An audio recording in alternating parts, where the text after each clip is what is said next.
Welcome back. In business, the government will on Tuesday publish the names of companies that expressed interest in leasing on a long-term basis the 5 state-owned sugar factories.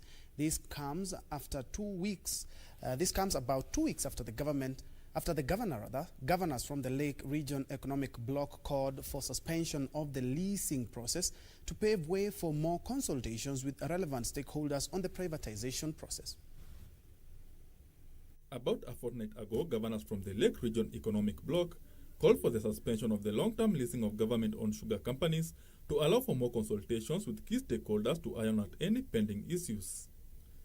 The governors alleged that some outstanding issues that were yet to be addressed would later disadvantage farmers. Expression of interest on leasing of the state-owned sugar companies is suspended until all parties agree on the consultative process. This is very important, because since we have traveled this journey together of analyzing the sugar industry and agreeing on what needs to be done, we improve the industry and put it on a sustainable path. However, the government maintains that the list of companies that have shown interest to list Chemilil, Muhoroni, Miwani, Nzoia and Shoni sugar companies will be made public on Tuesday.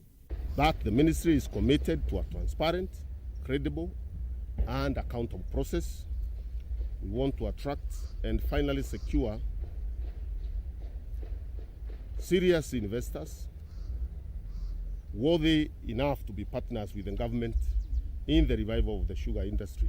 The Ministry of Agriculture maintains that wide consultations with governors from sugar-growing regions were held and all issues were resolved. We've been going through a rigorous stakeholder engagement and consultations. And I want to assure you that specifically we have been having meetings with governors from the sugar belt, and we are totally in sync on this particular matter. The government says only bidders with adequate resources to turn around the fortunes of the mills will be considered. Benson Dweba reporting for Channel 1 Business.